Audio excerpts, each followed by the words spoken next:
Roblox just lost $90 million. Let that sink in for a second. A platform as massive as Roblox, with hundreds of millions of monthly active players, managed to blow away nearly $100 million on something that in hindsight feels like it never really stood a chance. And the worst part, it's not just the money. It's the direction, the decisions, the way the platform handles its updates and priorities.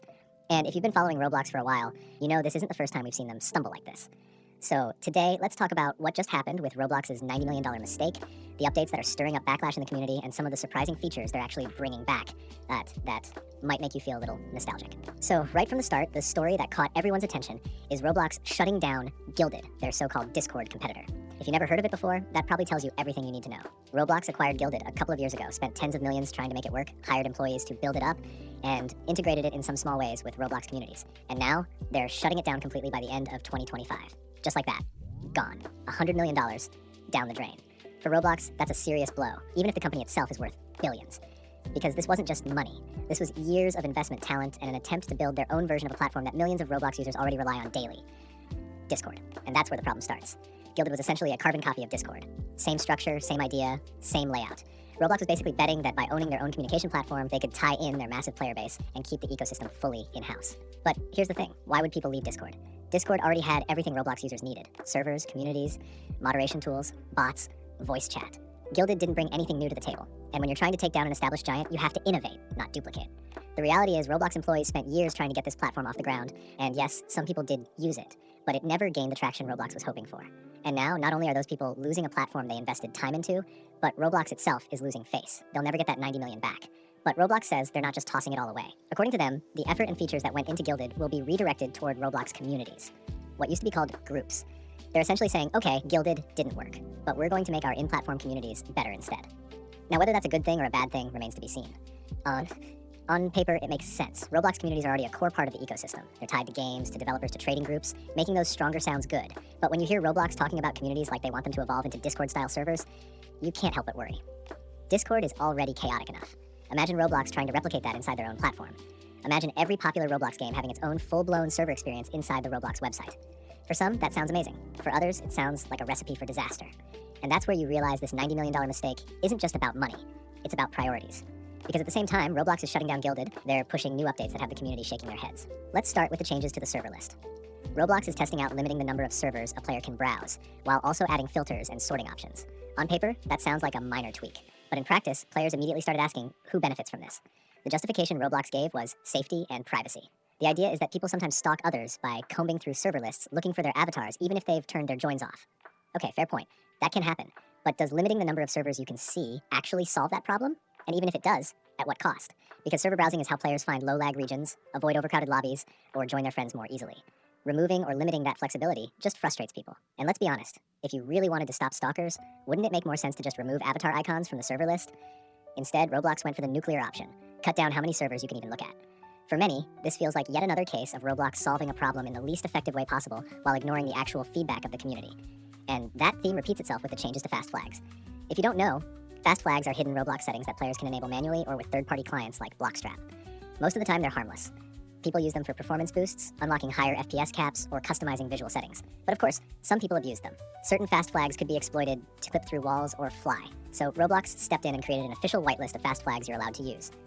Anything not on the list is blocked, period. On the surface, this seems like a good compromise.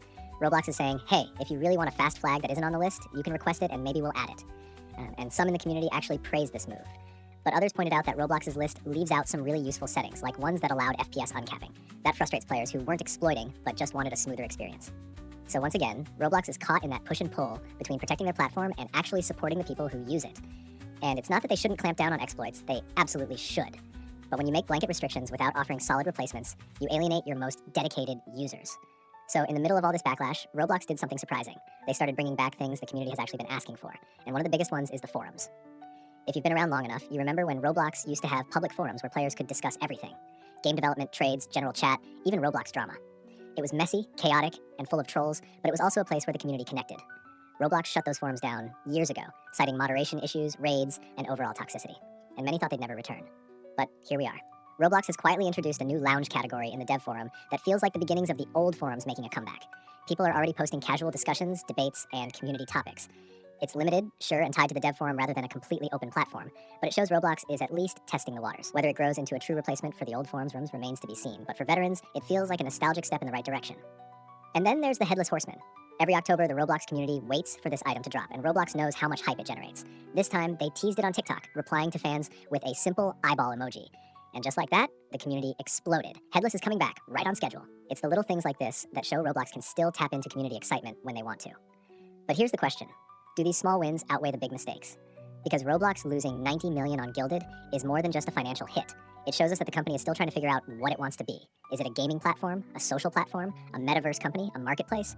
Right now it's trying to be all of the above. And sometimes that ambition backfires. Think about it.